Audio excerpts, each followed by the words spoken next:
Cześć! Witam Was w drugiej części naszej podróży po słonecznej Apulii. W poprzednim odcinku odwiedziliśmy Białe Miasto Ostuni, bajkowe Alberobello oraz malownicze Polignano a Mare. Dzisiaj ruszymy dalej, by odkryć kolejne niezwykłe miejsca tego włoskiego regionu. Zostańcie ze mną do końca, bo jestem pewien, że znajdziecie tu miejsca, które sami będziecie chcieli odwiedzić. Zaczynajmy!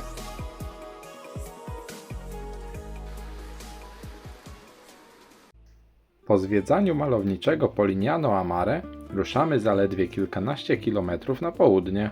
Przed nami Monopoli, miasto, które zachwyca białą zabudową, klimatycznym portem i spokojniejszą atmosferą niż jego słynny sąsiad. Sprawdźmy, co ma do zaoferowania. Zwiedzanie Monopoli rozpoczynamy od krótkiego odpoczynku w cieniu miejskiego parku. W jego centrum uwagę przyciąga charakterystyczna fontanna z ośmiornicą. Kawałeczek dalej stoi pomnik Giovanniego Barnaby, włoskiego patrioty i ważnej postaci w historii Monopoli. Po krótkim odpoczynku ruszamy w głąb urokliwych uliczek Monopoli. Z dala od głównych placów można poczuć prawdziwy rytm miasta. Po drodze mijamy dawny klasztor świętych Józefa i Janny, a kilka kroków dalej znajduje się kościół świętego Dominika, barokowa świątynia z XVII wieku.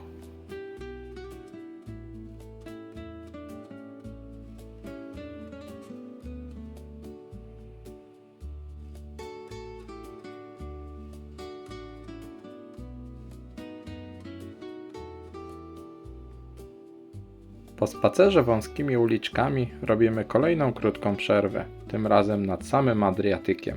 To doskonały moment, aby poderwać drona i spojrzeć na Monopoli z zupełnie innej perspektywy. Z góry doskonale widać, jak biała starówka harmonijnie łączy się z błękitem morza, tworząc jeden z najpiękniejszych widoków w Apulii. Nad panoramą miasta góruje bazylika katedralna Matki Bożej della Media. Obecną świątynię wzniesiono na początku XVIII wieku w stylu barokowym, jednak jej historia sięga znacznie dalej. Kawałek dalej można również dostrzec kościół Matki Bożej w intencji dusz czyśćcowych. Zbudowany w XVII wieku wyróżnia się barokową architekturą, a jego wnętrze przypomina o dawnych wierzeniach związanych z modlitwą za dusze zmarłych.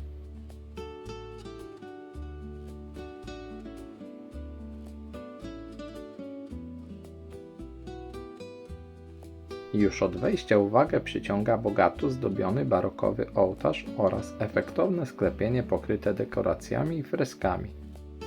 Wnętrze zachwyca kunsztem wykonania i doskonale oddaje przepych baroku, tak charakterystyczny dla południowych Włoch.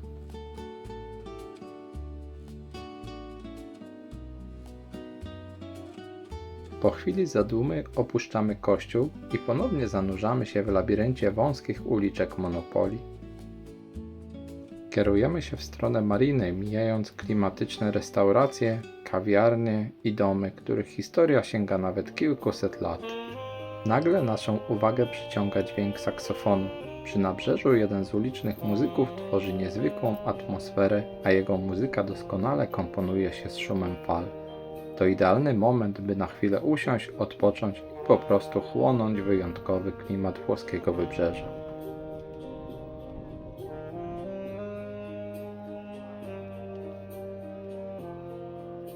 Po raz kolejny wznosimy się nad Monopoli, by spojrzeć na miasto z lotu ptaka. Kamieniste wybrzeże sprawia, że woda zachwyca niezwykłą przejrzystością i turkusowym odcieniem. Tuż obok centrum znajduje się niewielka piaszczysta plaża Porto Bianco.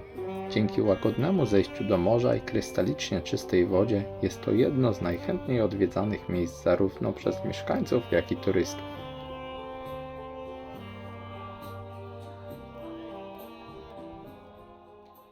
Czas ruszać dalej i odkrywać kolejne zakątki słonecznej Apulii. Naszym kolejnym przystankiem jest Castello d'Antice di Frasso, najważniejszy zabytek Corovigno i jedna z najlepiej zachowanych średniowiecznych warowni w Apulii. Już z lotu ptaka doskonale widać jego charakterystyczną sylwetkę górującą nad Starym Miastem. Początki zamku sięgają XII wieku, kiedy Normanowie wznieśli tu pierwszą twierdzę obronną. kolejnych stuleciach budowla była rozbudowywana przez różne rody szlacheckie, a największy wpływ na jej obecny wygląd miała rodzina Dentice di Frasso, od której zamek przejął swoją nazwę. Po przekroczeniu bramy wchodzimy na kameralny dziedziniec, otoczony potężnymi murami. Ozdobne kamienne schody prowadzą do reprezentacyjnych sal, przypominając, że z biegiem czasu zamek przestał pełnić wyłącznie funkcję obronną i stał się elegancką rezydencją arystokratyczną. Jednym z najbardziej charakterystycznych elementów budowli jest migdałowata wieża. Jej nietypowy kształt był jak na tamte czasy innowacyjnym rozwiązaniem. Lepiej wytrzymywał ostrzał i utrudniał zdobycie twierdzy. Wnętrza skrywają wiele cennych eksponatów. Możemy zobaczyć zabytkowe globusy, rycerskie zbroje, bogato zdobione kominki oraz piękne posadzki, które świadczą o wysokim kunszcie dawnych rzemieślników. Każda sala opowiada fragment historii mieszkańców zamku i pozwala wyobrazić sobie życie tutejszej arystokracji sprzed setek lat.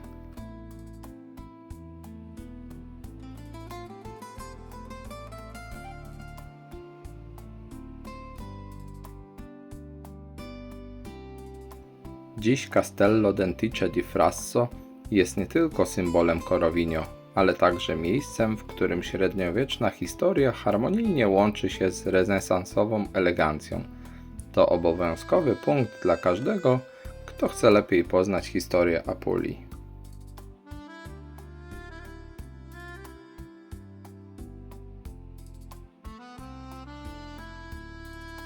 Tuż obok zamku znajduje się urokliwy park pełen zieleni i cienia. To idealne miejsce, by na chwilę zwolnić tempo, odpocząć od słońca i nacieszyć się spokojną atmosferą Corovigno.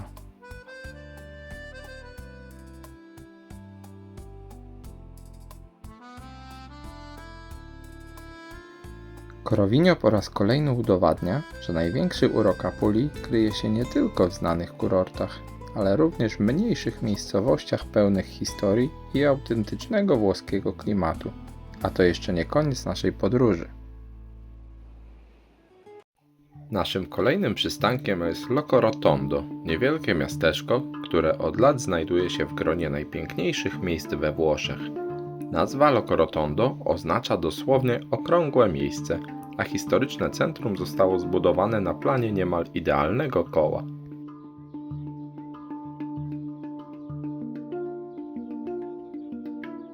Do historycznego centrum wchodzimy jedną z kamiennych bram.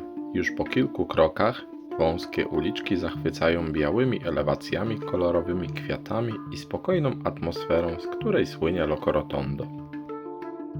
Po drodze trafiamy na lokalną lodziarnię, w której lody podawane są w dość nietypowy sposób – w słodkiej bułce.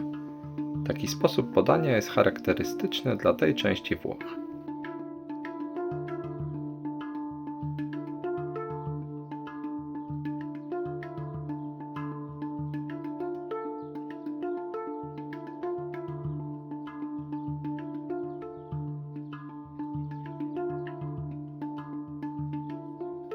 Spacerując dalej, trafiliśmy do niewielkiej pracowni pani Anny, gdzie tradycja spotyka się z pasją i ręcznym rzemiosłem. Każdy przedmiot powstaje tutaj z ogromną precyzją, a za każdym z nich kryje się wiele godzin pracy. Na naszych oczach artystka maluje Pummo di Puglia, jeden z najbardziej charakterystycznych symboli Apulii. Ceramiczny pąk kwiatów od wieków jest znakiem szczęścia, pomyślności i nowego początku. Nic więc dziwnego, że można go spotkać na balkonach, murach domów i w wielu apulijskich pracowniach. Nie mogliśmy wyjść stąd z pustymi rękami. Na pamiątkę tej wizyty wybieramy ręcznie wykonany magnes, który będzie przypominał nam o niezwykłym klimacie Locorotondo i gościnności jego mieszkańców.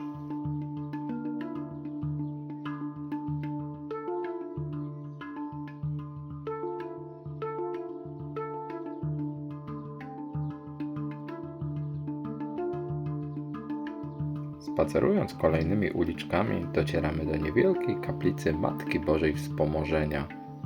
To skromna świątynia, która od wieków jest miejscem modlitwy i krótkiej chwili wyciszenia dla mieszkańców miasta. Po krótkiej chwili zadumy ruszamy dalej. Wędrując labiryntem białych uliczek, docieramy do Palazzo Morelli, jednego z najpiękniejszych pałaców Locorotondo. Choć tym razem nie zaglądamy do środka, już sama fasada robi ogromne wrażenie. Bogato zdobiony portal wejściowy oraz elegancki balkon są doskonałym przykładem barokowej architektury, z której słynie to miasteczko.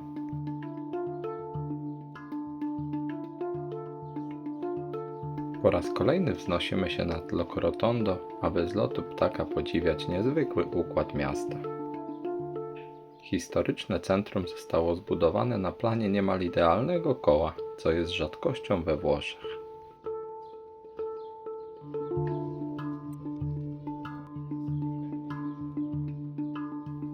Po chwili spaceru trafiamy do spokojnego parku, z którego rozciąga się piękny widok na Dolinę Itria. To miejsce zachęca, by usiąść na chwilę, odetchnąć i po prostu cieszyć się wyjątkową atmosferą Locorotondo. Dodatkowego uroku temu miejscu dodaje lokalny muzyk, którego dźwięki niosą się po całym parku. To właśnie jego muzyka towarzyszy tej części filmu.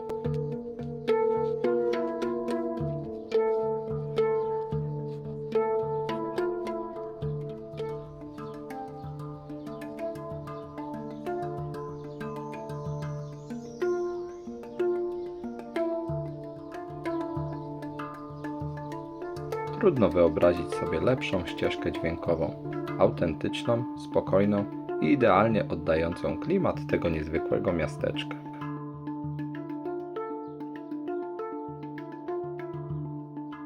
Czasem nie potrzeba wielkich atrakcji, by zapamiętać jakieś miejsce.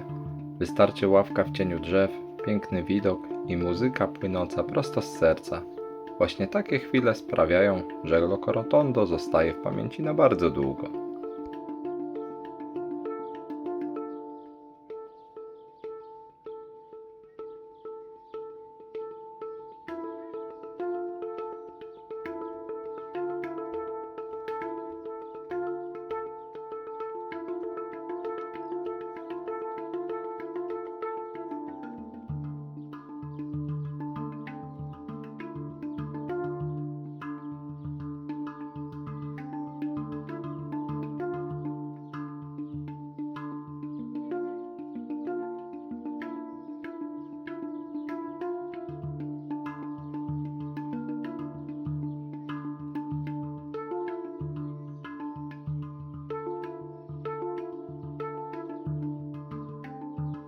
Na zakończenie raz jeszcze spoglądamy na Locorotondo z lotu ptaka.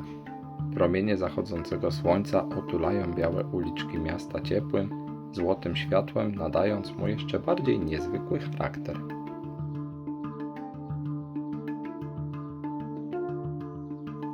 Nad panoramą miasta góruje kościół Najświętszej Maryi Panny Zwiastowania, jeden z najbardziej charakterystycznych zabytków Locorotondo. Jego jasna fasada i kopuła od ponad 2 stuleci są symbolem tego niezwykłego miasteczka.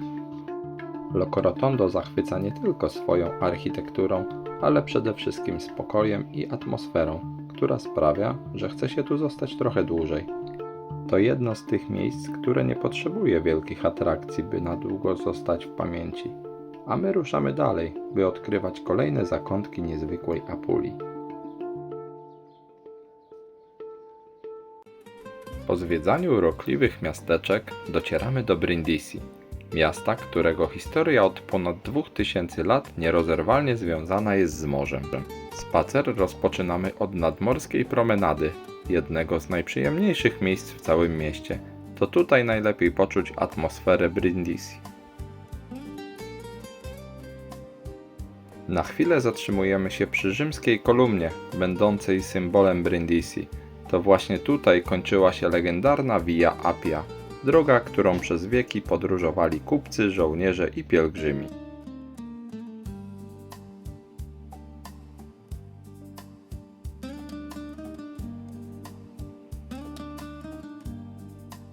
Spacerując dalej wzdłuż portu, trafiamy na niecodzienny widok.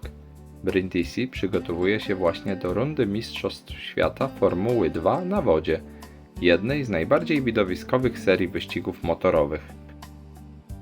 Na nabrzeżu stoją wyścigowe łodzie, a ich załogi dopracowują ostatnie szczegóły przed startem. Maszyny potrafią rozpędzać się do prędkości przekraczających 200 km na godzinę. Dlatego każdy wyścig dostarcza ogromnych emocji zarówno zawodnikom, jak i kibicom. To była zupełnie nieplanowana atrakcja naszej wizyty, która pokazała, że Brindisi potrafi zaskoczyć nie tylko swoją historią, ale również sportowymi wydarzeniami o światowej randze.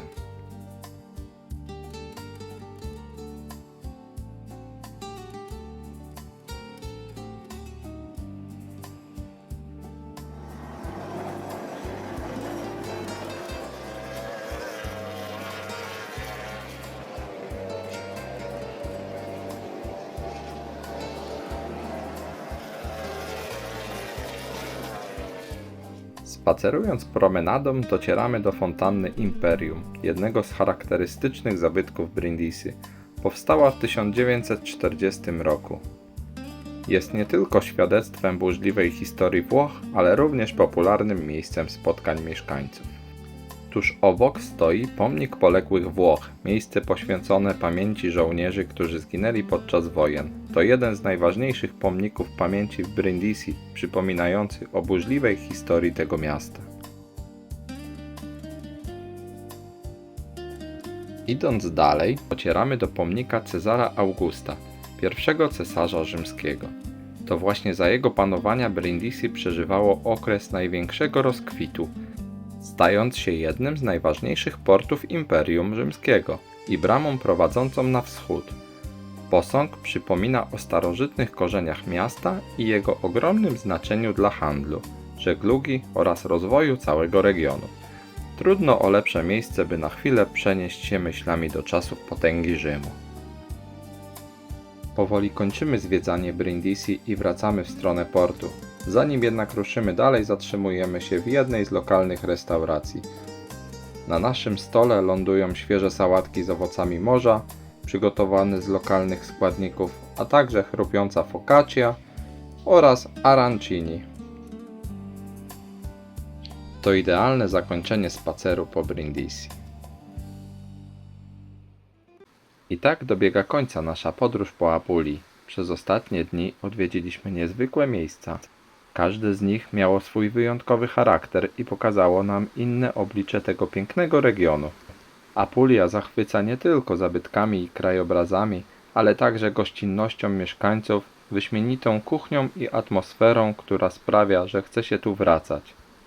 Jestem przekonany, że to region, w którym każdy znajdzie coś dla siebie. Dziękuję, że byliście ze mną podczas tej podróży. Mam nadzieję, że ten film zainspiruje Was do odwiedzenia Apulii i odkrywania jej niezwykłych perełek na własną rękę. Do zobaczenia w następnym filmie.